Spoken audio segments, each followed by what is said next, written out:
Ako po si Jonard. Share ko lang po ang nangyari sa akin. 2 taon na ang nakalipas. Isang karanasang kahit anong pilit kong kalimutan. Paulit-ulit pa rin bumabalik tuwing lumalalim ang gabi. Hindi ito kathang-isip lamang. Totoong nangyari ito sa akin.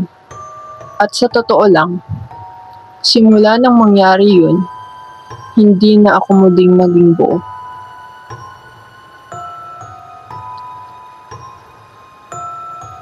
Noong panahon na yun, bagong graduate pa lang ako at umuwi sa probinsya namin sa Quezon matapos ang halos 4 na taon sa Maynila.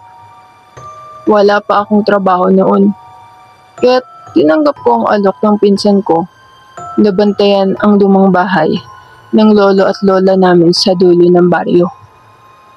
Matagal na tong walang nakatira, pero dahil sa renovation na planong gawin, kailangan may magbantay sa mga gamit. Mag-isa lang ako roon. Ang bahay ay yari sa kahoy. May 2 palapag at may malawak na bakuran na puro damot, matataas na puno ng mangga at santol. Sa likod nito ay isang balon. Balon na luma, mabato, at halos natabunan na ng mga damo. Noon pa lang ay hindi ko na gusto ang presensya ng balon na yun. Parang may bumubulong sa isip ko tuwing mapapalingon ako roon. Sa unang gabi, tahimik naman. Maririnig mo lang ang huni ng mga kuliglig at ang banayad na pag-ihip ng hangin. Pero pagsapit ng 2:00 ng madaling araw, nagising ako sa tunog ng tila may kaluskos sa ibaba. Inisip kong baka dagalang o pusa. Hindi ko pinansin. Pero pagdaan ng mga araw, palakas ng palakas ang mga tunog. Kalabog, tunog ng mga paang naglalakad. At minsan pa, tila boses ng batang umiiyak. Isang madaling araw, naglakas loob akong bumaba para tignan iyon. Dala ko ang flashlight, dahan-dahan akong lumakad pababa. Lahat ng ilaw ay patay pa rin. Pagbaba ko, wala akong nakita. Pero biglang lumamig ang paligid. Parang may dumaan na malamig na hangin sa batok ko. Napalingon ako at sa gilid ng sala, nakita ko ang upuang tumba-tumba. Gumagalaw mag-isa. Walang hangin. Sarado ang mga bintana. Tumigil ako. Pero bigla itong himinto. At sa katahimikang yun, narinig ko ang pagkatok. 3 beses galing sa likod ng bahay kung saan naroon ang balon. Hindi ko alam kung anong nagtulak sa akin, pero lumabas ako. Napakadilim, pero maliwanag ang buwan. Ang damo sa paligid ay parang mas makapal kaysa dati. At doon sa tabi ng balon, may nakita akong anino. Maliit lang, parang bata.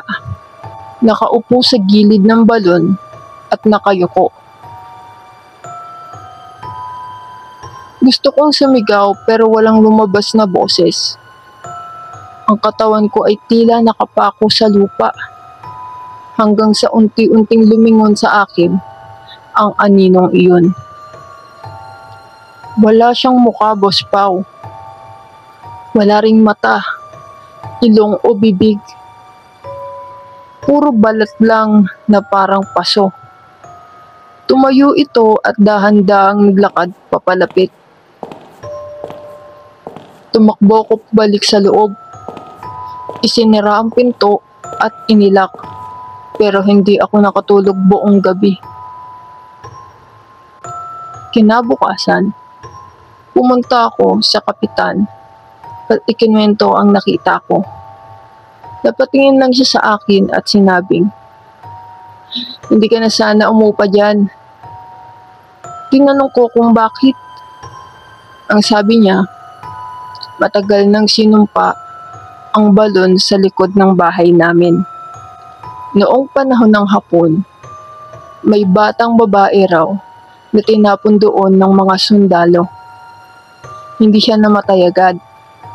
Naririnig pa raw siyang humihingi ng tulong ilang araw bago tuluyang nawala ang boses niya.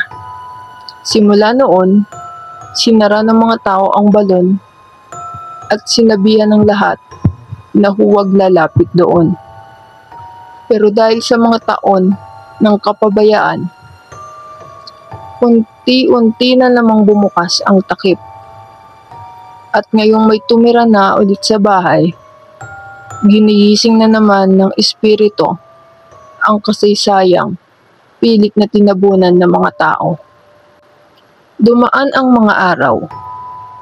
Mas madalas na ang ingay sa gabi. Sa bawat 2:00, parang merong dumarating.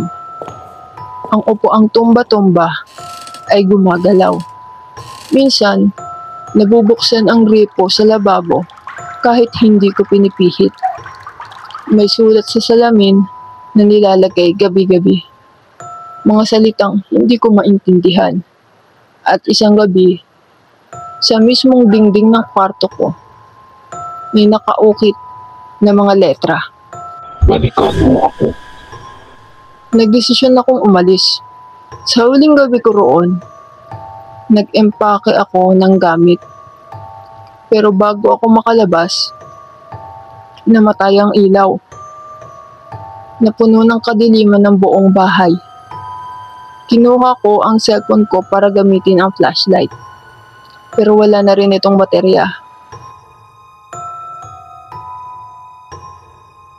Habang binubuksan ko ang pinto, biglang may kamay na humawak sa balikat ko. Malamig ito.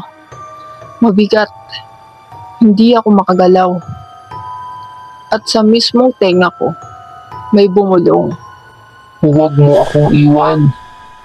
Nang makaigpaw ako, tumakbo ako palabas at hindi na muling lumingon. Naiwan ko ang karamihan ng gamit ko, pero hindi na yun mahalaga. Bago pa man ako makasakay ng jeep papuntang bayan, dumaan ako sa simbahan at nagpadasal. 2 taon na ang lumipas. Hindi na ako bumalik. Ang bahay ay na-demolish na rin. Pero kahit anong layo ko, Boss Pao, tuwing 2:00 ng madaling araw, gumigising pa rin ako at naririnig ko pa rin ang pag-iyak. Parang batag tinapon sa dilim at hindi na nakalabas.